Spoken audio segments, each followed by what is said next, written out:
Good morning, everybody. Today we're going to be setting some tile on the floor. So yesterday I put down all this uncoupling membrane, which is a crack isolation membrane.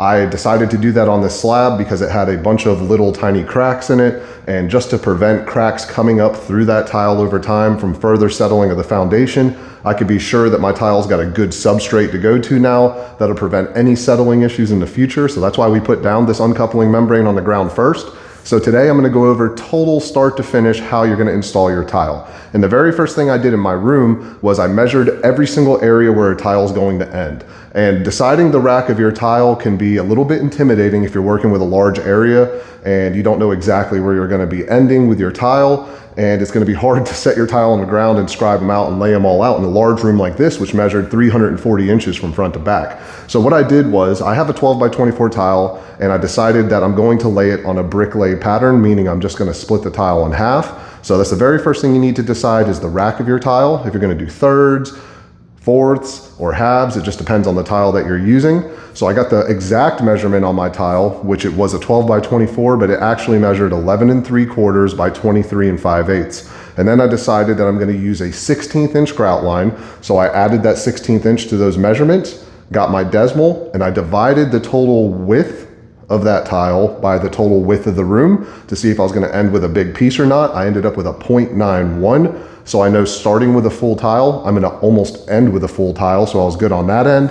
And then I measured all these other areas and I did the length, which was the 23 5/8. And I went ahead and added a 16th to that, divided it by the total length of the room, and found that the smallest piece I'm going to end up with is a 0.4. So just over half a tile, which is good for me because my break is a half. If I ended up with like a 0.6, that wouldn't be good because I'd end up with a little sliver on something somewhere. So just keep in mind when you're dividing it, if you feel comfortable after you do your division, get a Sharpie, mark it out on the floor. I've done this enough times that I'm pretty confident with my layout at this point, so I'm gonna go ahead and start. Another thing to keep in mind is how square your room is. So I'm gonna also pop some lines to make sure that I end up evenly on the other side.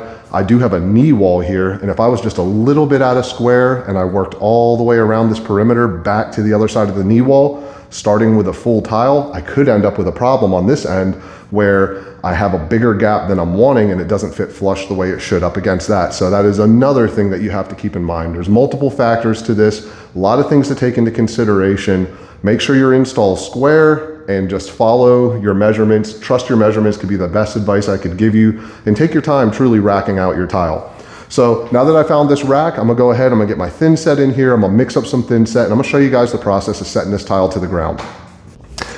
So the very first thing that I'm gonna do today is I'm gonna cut my jambs up. I added this mat, and not only that, but I'm gonna be using a thicker trowel than the trowel that the guy who originally installed the tile on here did.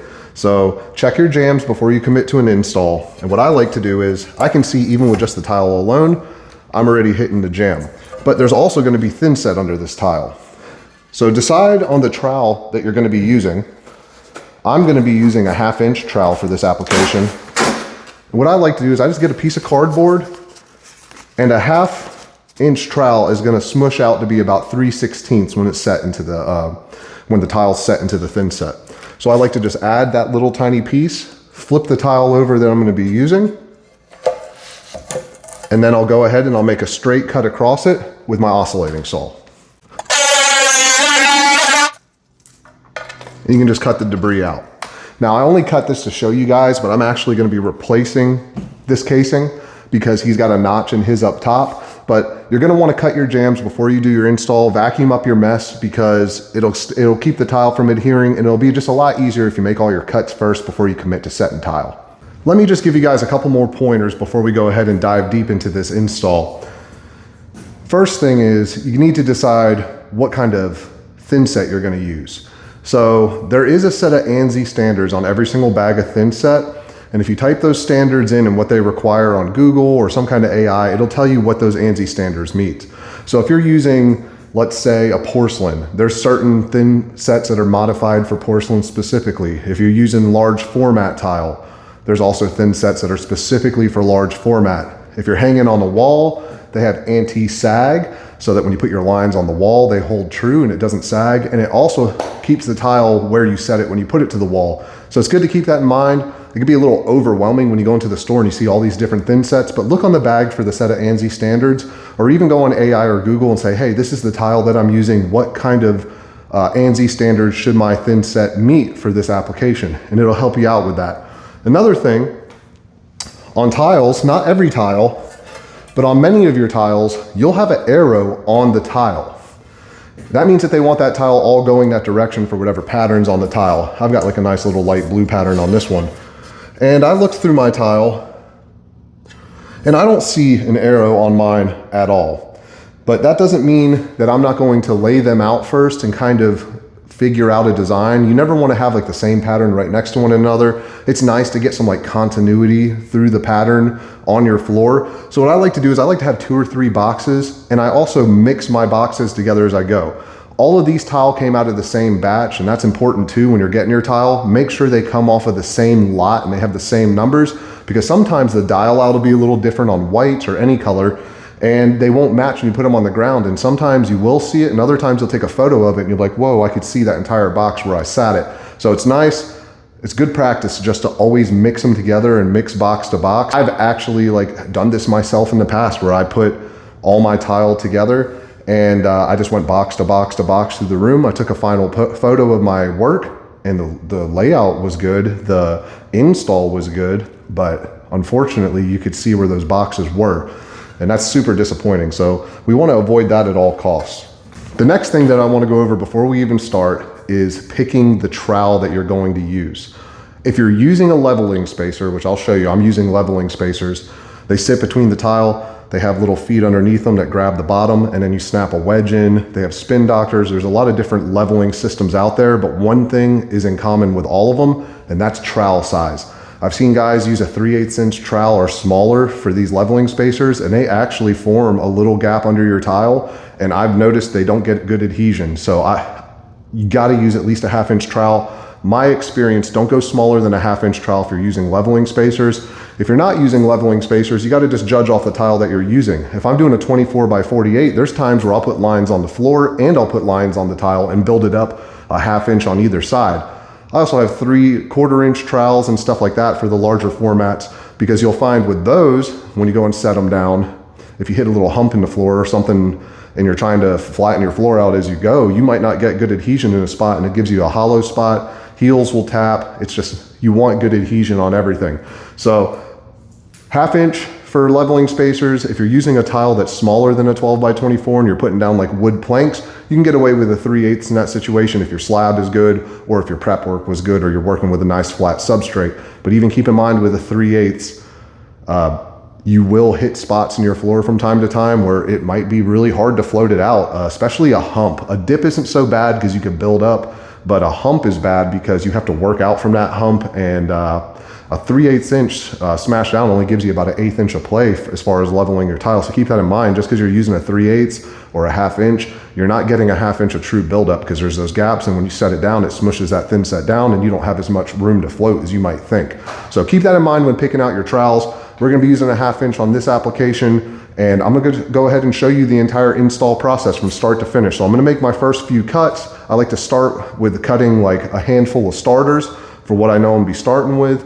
And then when I'll work my whole way, maybe 3 rows deep. I like to work only where I could reach. If you go wider than 3 rows, it can be hard to reach your clips as you go. So I like to go 3 rows. I'm pretty tall. I have long arms. I could reach that easily. But keep that in mind too when you're starting off. It's nice just to work one whole row, and just keep working your way across, you know. And I like to work off of, you want to work off of one wall when you start, because if you just work one little corner and you build this out, you might not have these set as square as you think you do. And when you get over to this corner, you've grown already a 1/4 inch on this little run.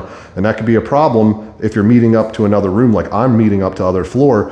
I don't have the luxury of being off at all. If mine's off at all, you're gonna see it where that floor meets the other tile. So keep all that stuff in mind. It could be it could be a little intimidating for your first install, but you guys got this. Just take your time, get your layout right, follow those steps, and I promise you it'll go a lot smoother. This is my saw of choice when I'm cutting my tile. I use a tile brake when I can, but it's still nice to have a wet saw. Tile cutters are good. I recommend Sigma. All my brakes are Sigmas. They're the best brake out there, my personal opinion. If you're using a brake and you're having trouble and you're braking them, you might be pushing too hard. I have a lot of people say, hey, my cut looks jagged on the end, and a lot of people's first thought is if I press hard, I'm gonna get a nice cut. It's actually just a nice, gentle, clean sweep with a brake.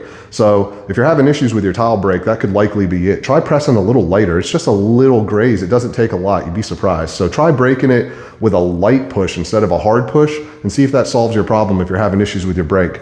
But today I'm gonna be making all my cuts with my DeWalt. I got the big boy, the 10-inch. This is the 3600. I don't know, it's got like the extra little numbers and letters behind it, but it got all the extra features where you got like the flip out water right here where you could flip it out and actually do your holes when you're doing holes with a hole saw. I love this saw, honestly. DeWalt, in my opinion, makes one of the best tile saws out there. I've put this thing through it and man, it's a fantastic saw. But I'm gonna go ahead now and I'm gonna make all my half tile cuts because I'm starting with a full half a tile. And I'll just show you guys cutting them. If you're using a wet saw, have a dry towel with you. The moisture on the tile is too much. And if you go to put your tile down, it'll keep it from adhering to your thinset. So keep that in mind. I like to get as much water off of my tile as I can right here on my tray. I'll stand them up for a minute, go grab my towel, dry them off really well, and then I'll go ahead and install them. Okay, so I've got my whole starter row cut to the wall how I want it. I've got my first couple starters laid against the wall, and then I just have a few boxes up against the wall that I've mixed together. So I'm gonna go ahead at this point, I'm gonna go ahead and mix my thin set. I've said it earlier in the other video, and I'm gonna say it again. The consistency you want is kind of like a creamy peanut butter, thick enough that you could hold it on your trowel, not loose enough that it just falls right off of it. So I'm gonna go ahead and mix that up now. These are the lippage eliminators I'm gonna be using. I believe the brand's Bowie. They're good, get them from Dow Tile. This end goes underneath the tile, that bottom end, and then you put a little wedge spacer in between. Got a whole box of them right here. I reuse them, but they just clip in, and that's what'll hold your tile level.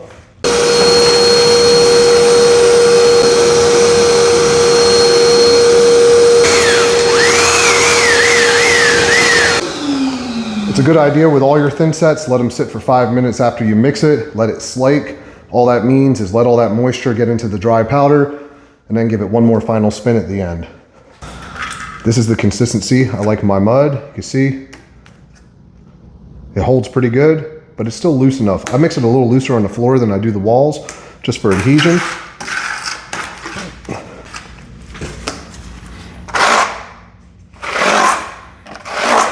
Back butter your tile, only takes a second. A nice thin coat on the back of your tile.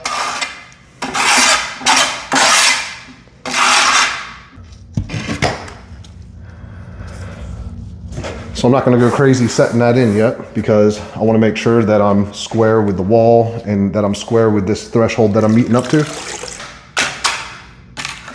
I like to clean the joint that's closest with my finger.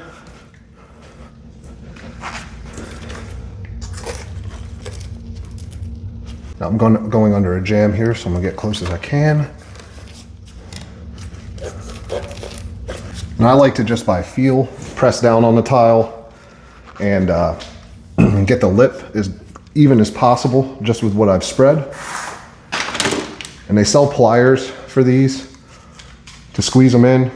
I found for me, I can just do it with my hands. But you might want to hold your tile still when you're clipping it in.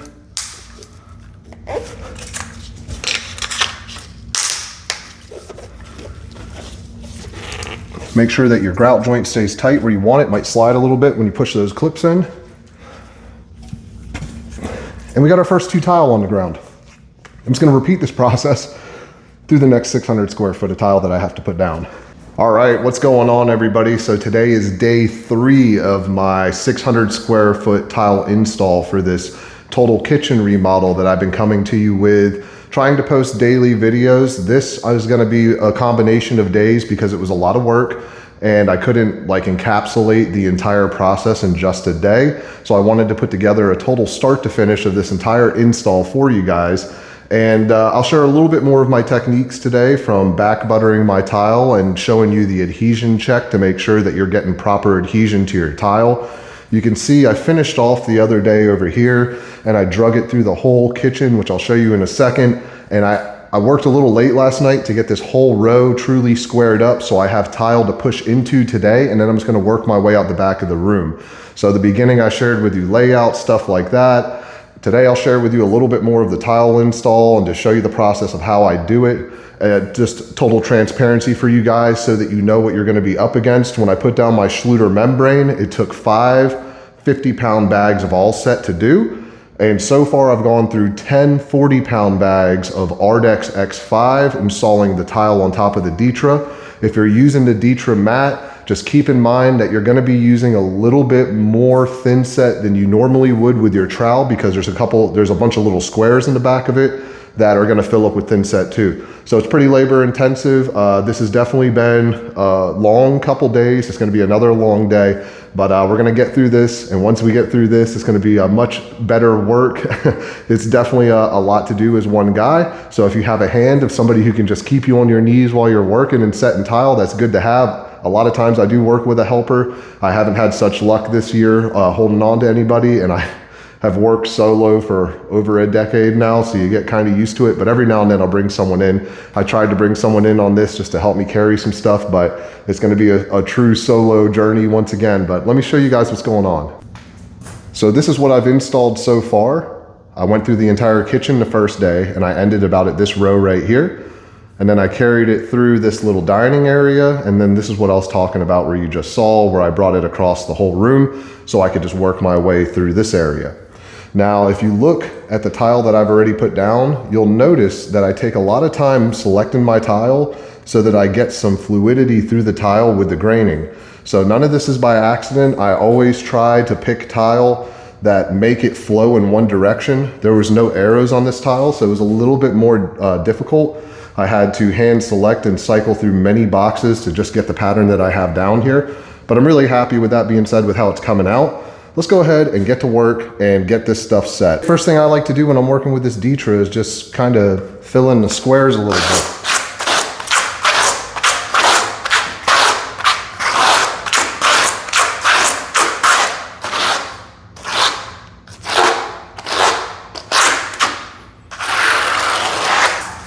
Now I like to do directional troweling, so I go all the same direction with my lines.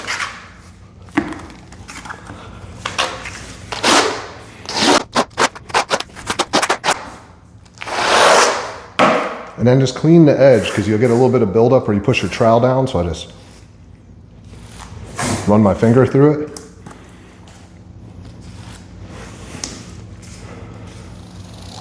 You could also use a margining trowel, but I got gloves on and I just like to do it with my finger.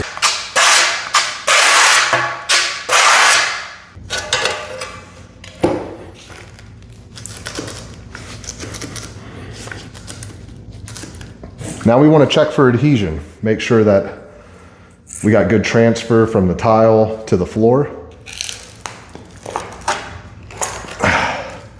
And you can see I've got good adhesion here, here. I got some lines right here still, so it tells me that there might be a little dip in the floor.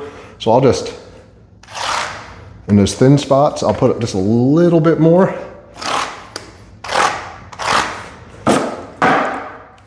Let's set it again.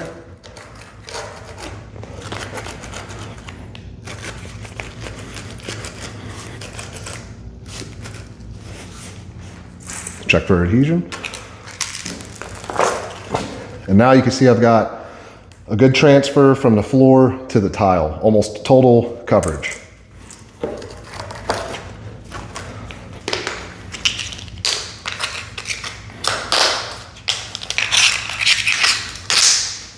So I carry a toothbrush with me just for this situation. Helps a lot to keep it clean as you go.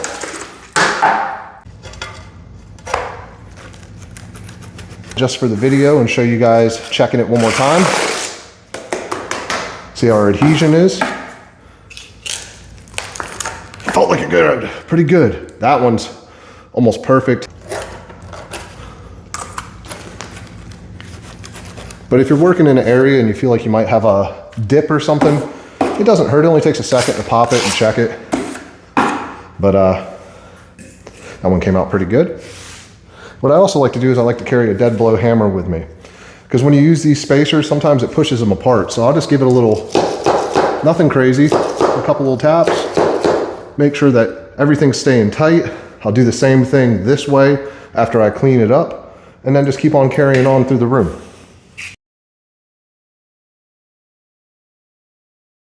I almost got the entire room tiled yesterday, but this has been 3 days of install. I'm getting on to my last day right now. It was a lot of time on the hands and knees, but I want to share with you guys these leveling clips if you've never used them before.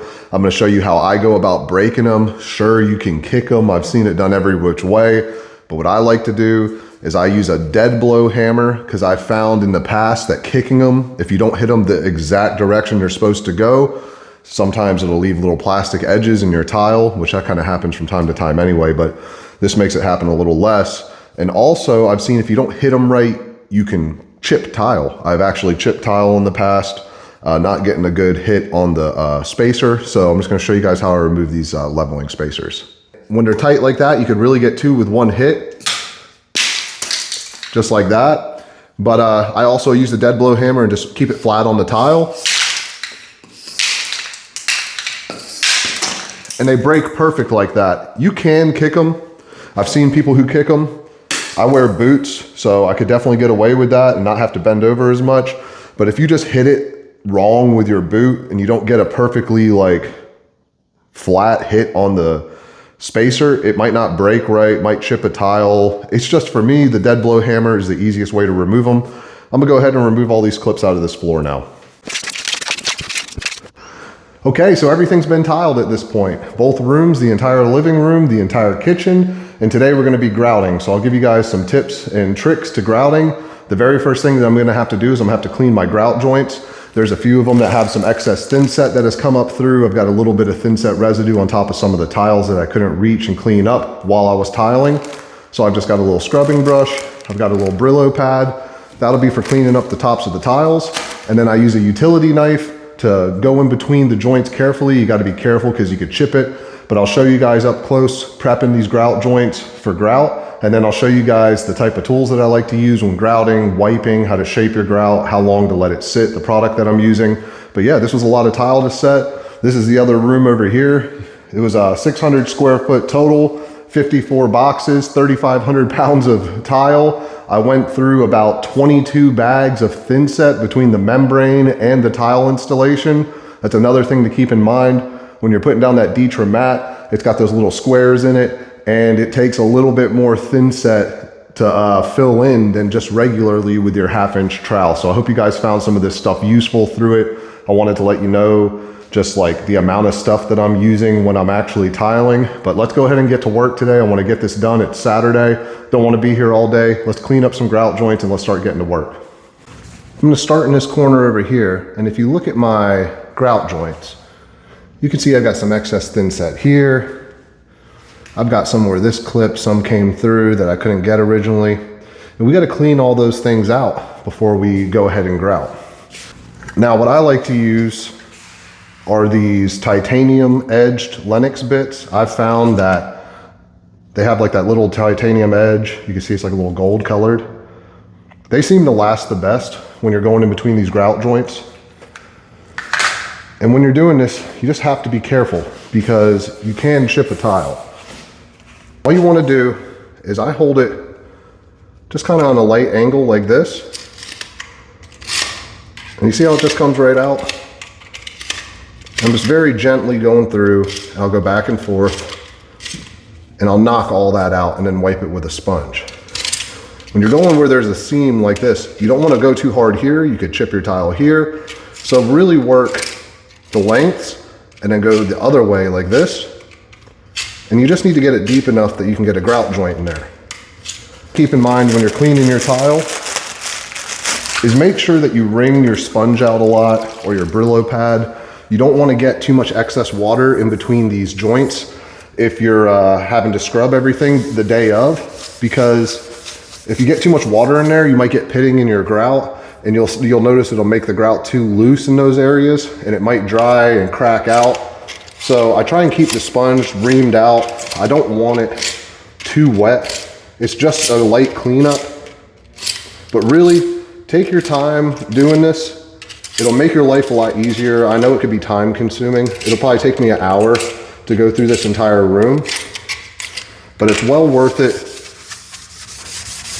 You don't want to fight it as you're grouting, because when your grout's mixed, you only have about 15 minutes at a time, depending on the grout that you're using, to work those spots.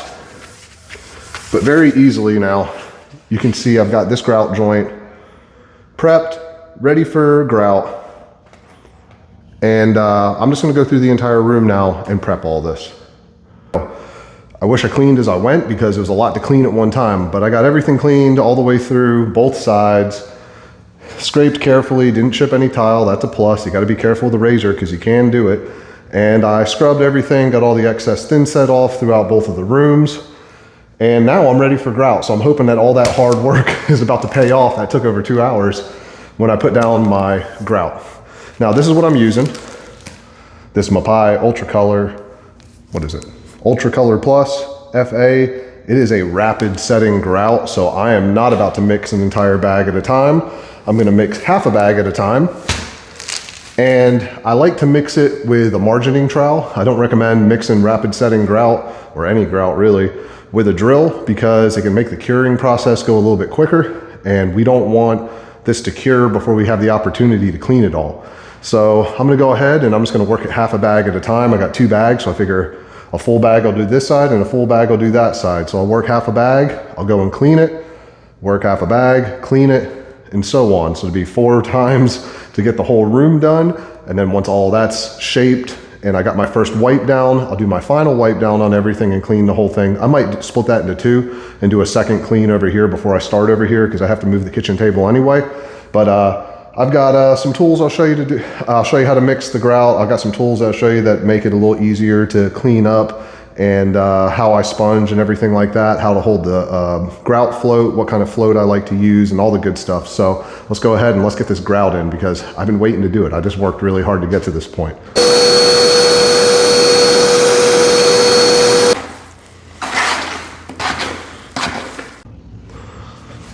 While that's sitting for 5 minutes, I'm gonna get my sponge, and where I'm gonna start, I'm just gonna lightly dampen the tile.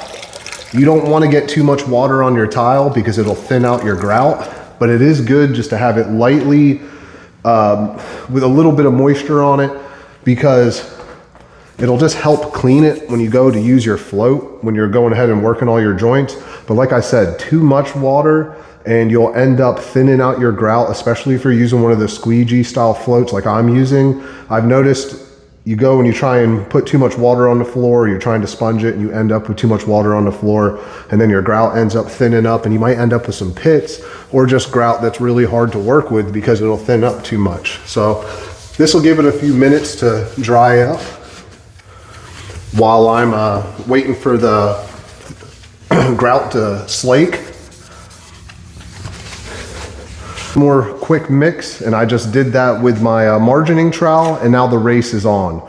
So I like to use this polyurethane, kind of like squeegee, like a rubber grout float.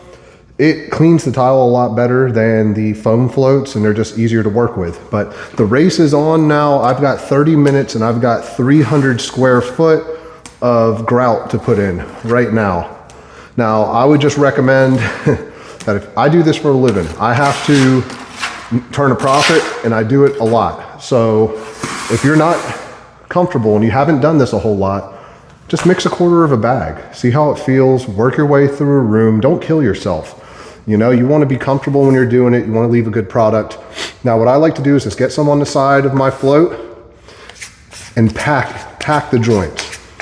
You see a lot of guys will get it and they'll go back and forth, just like in swirls like that. That's good and all when you're cleaning, but when you're trying to like pack the joints and you're trying to do your grout, you don't want to just float over it and get any pitting.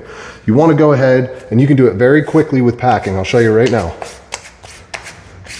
And I'm just going to work my room, and I'm gonna leave the excess on the tile. I'm not worried about it right now. I'm just gonna work the whole line.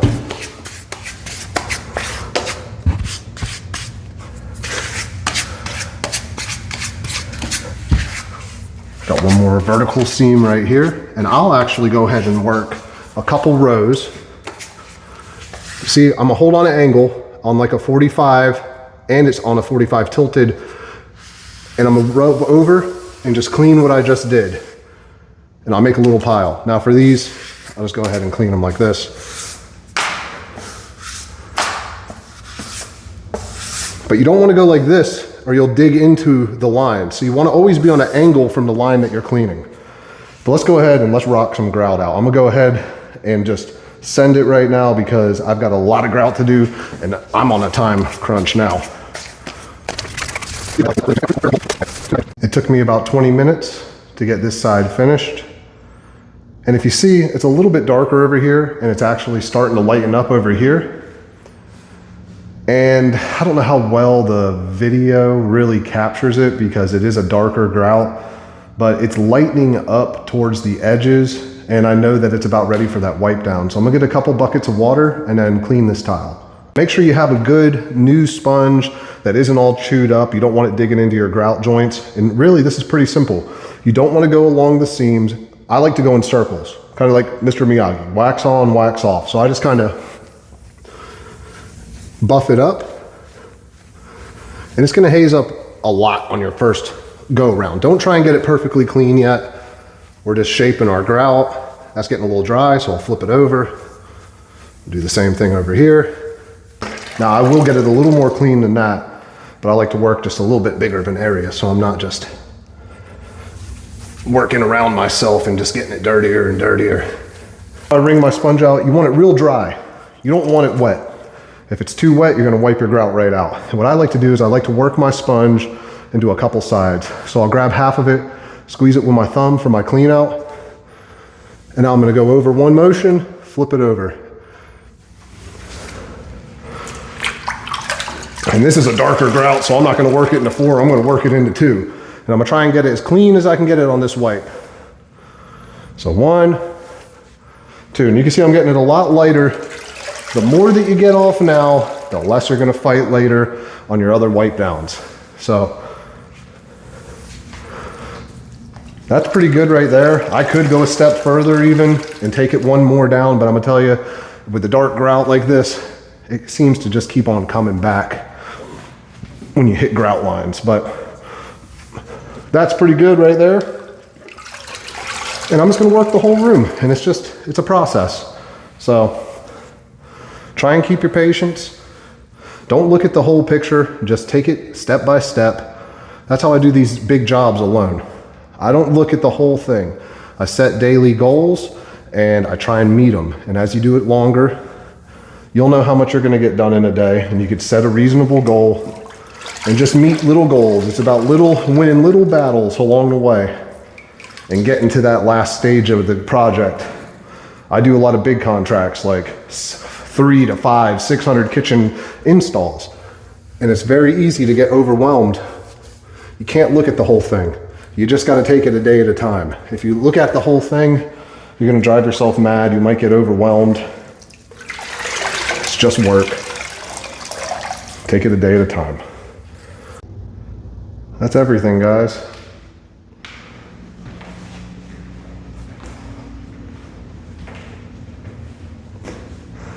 All right, guys, it's all done. And it was a labor of love. There's no other way to put it. It was a lot of work. It was 3,600 pounds, 3,500 pounds of tile. It was a grand total of 21 or 22 bags of thinset. I had to put down all the crack isolation membrane, and then I went through 2 bags of grouting all of the joints. And I couldn't give you guys that final wipe down because my phone died and I had to charge it, but I had a job to get done. But all I did was I got a sponge, did the same thing I showed you with the original wipe down, and then just hit it with a microfiber rag after that, and it was a wrap. So next week, we're gonna be installing all of these cabinets. I will be, that's on Monday.